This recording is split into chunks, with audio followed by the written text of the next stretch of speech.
आज हम एक ऐसे विषय की गहराई में उतरने वाले हैं जो सदियों से इंसानी मन की उलझनों को सुलझाता आ रहा है। जी हां, हम बात कर रहे हैं भगवद गीता के चौथे अध्याय की, ज्ञान कर्म संन्यास योग। ये कोई आम धार्मिक पाठ नहीं है, बल्कि एक ऐसा एक्सप्लेनर है जो हमें बताता है कि सही ज्ञान और निस्वार्थ कर्म का सही बैलेंस हमारी जिंदगी को कैसे पूरी तरह से बदल सकता है। ये एक ऐसी जीवन शैली है जो भीतर के शोर को शांत करके एकदम स्पष्टता लाती है। लेकिन इस अध्याय की शुरुआत ही एक बहुत बड़े और सच कहूं तो एक ऐतिहासिक विरोधाभास से होती है।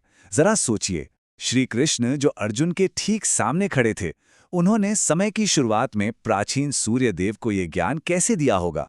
ये एक ऐसा सवाल है जो किसी को भी चौंका सकता है कि आखिर ये प्रैक्टिकली संभव कैसे है। और यही वो तार्किक उलझन है जो हमारी आज की इस पूरी चर्चा की नींव रखती है। तो चलिए बिना देर किए आज के इस सफर के 5 मुख्य पड़ावों पर एक नजर डालते हैं। प्राचीन उत्पत्ति, दिव्य अवतरण, कर्म का रहस्य, यज्ञ के मार्ग और आखिर में ज्ञान की शक्ति। प्राचीन इतिहास से लेकर परम मुक्ति दिलाने वाली इस ताकत तक का ये सफर सच में बहुत ही अद्भुत होने वाला है।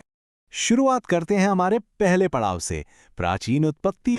यह ये समझना बहुत जरूरी है कि योग का ये विज्ञान कोई रातों रात खोजी गई चीज नहीं है। ये एक शाश्वत ज्ञान है। अगर हम इसकी वंशावली देखें तो समय की शुरुआत में ये दिव्य ज्ञान सूर्यदेव विवस्वान को दिया गया। वहां से ये मनु तक पहुंचा, फिर इक्ष्वाकु को मिला और ऐसे ही आगे बढ़ते हुए महान राजर्षियों यानी संत राजाओं तक पहुंचा। राजाओं को इसकी सख्त जरूरत थी ताकि वो न्याय के साथ राज कर सकें। लेकिन वक्त के साथ ये अटूट परंपरा टूट गई, जिसे अब कुरुक्षेत्र के मैदान में फिर से जिंदा किया जा रहा था। अब बढ़ते हैं हमारे दूसरे हिस्से की तरफ, दिव्य अवतरण।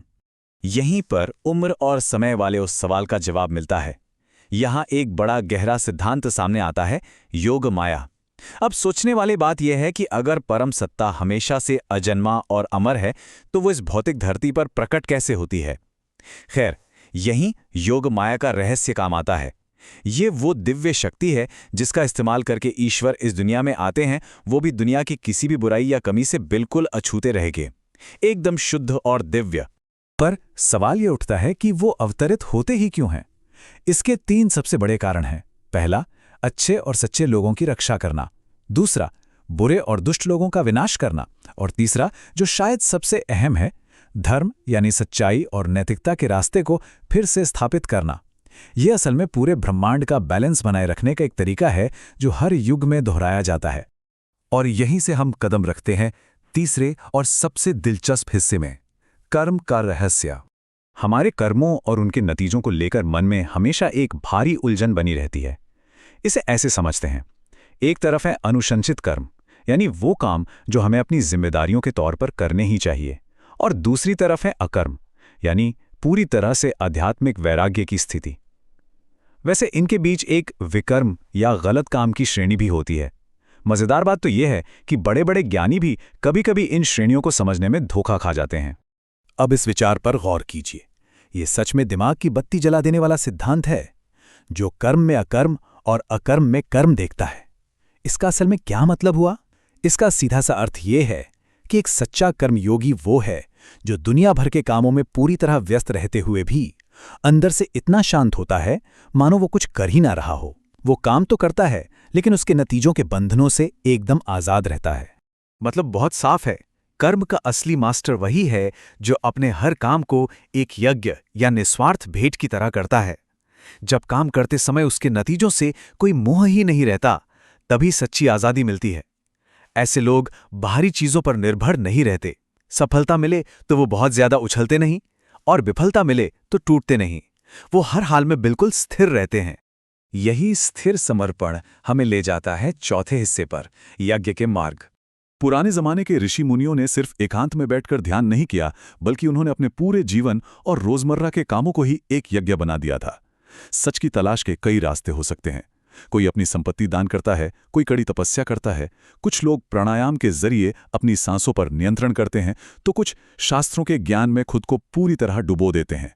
ये सब तरीके असल में हमारे मन की अशुद्धियों को साफ करने के बहुत ही शक्तिशाली साधन हैं। और जब इन सारे कामों को बिना किसी स्वार्थ और एकदम शुद्ध भावना के साथ किया जाता है, तो इसका जो परिणाम निकलता है वो किसी पवित्र अमृत से कम नहीं होता। इस यज्ञ रूपी अमृत को ग्रहण करके ही इंसान अज्ञानता के अंधेरे से बाहर आता है और परम सत्य और जीवन के सबसे ऊंचे सुख की तरफ कदम बढ़ाता है। चलिए अब आते हैं अपने 5वें और आखिरी पड़ाव पर, ज्ञान की शक्ति। ऊपर हमने जितने भी कर्म और यज्ञ की बात की, वो सब आखिर में जाकर इसी दिव्य ज्ञान में अपनी पूर्णता पाते हैं। ये ज्ञान कितना ताकतवर है, इसे समझाने के लिए यहाँ बहुत ही खूबसूरत रूपकों का इस्तेमाल किया गया है। पहला ज्ञान एक नाव की तरह है। भौतिक जीवन के दुखों का समंदर चाहे कितना भी विशाल और गहरा क्यों ना हो, ज्ञान की इस नाव पर बैठकर कोई भी, जी हाँ, वो भी जिसने जीवन में बहुत सी गलतियां की हों, बड़ी आसानी से उस पार जा सकता है। दूसरा रूपक और भी शानदार है। ज्ञान एक आग की तरह है। जिस तरह एक धधकती हुई आग सूखी लकड़ियों को पल भर में राख कर देती है, बिल्कुल वैसे ही ये दिव्य ज्ञान की आग हमारे पिछले सभी कर्मों के बंधनों और उनके अच्छे बुरे नतीजों को जलाकर भस्म कर देती है। इससे मिलती है एक एकदम नई और शुद्ध शुरुआत। लेकिन ये असीम ज्ञान मिलेगा कैसे? यहां आता है तीसरा रूपक, ज्ञान एक तलवार के रूप में। हमारे भीतर उठने वाले दुनियावी शकों और उलझनों के जालों को सिर्फ तभी काटा जा सकता है जब किसी आत्मज्ञानी सच्चे गुरु से ज्ञान की ये तलवार हासिल की जाए। ये तलवार भीतर की शंकाओं को हमेशा के लिए जड़ से खत्म करने की गजब की ताकत देती है। तो अब इस चर्चा के अंत में एक बहुत ही गहरे सवाल के साथ रुककर सोचने का समय है।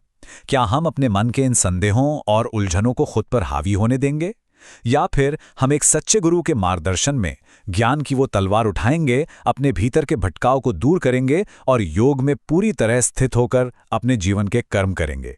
ये बुद्धिमत्ता बस एक दिशा दिखाती है, लेकिन असली कदम तो हमें ही उठाना है। जानने और समझने का ये सफर यहीं नहीं रुकता।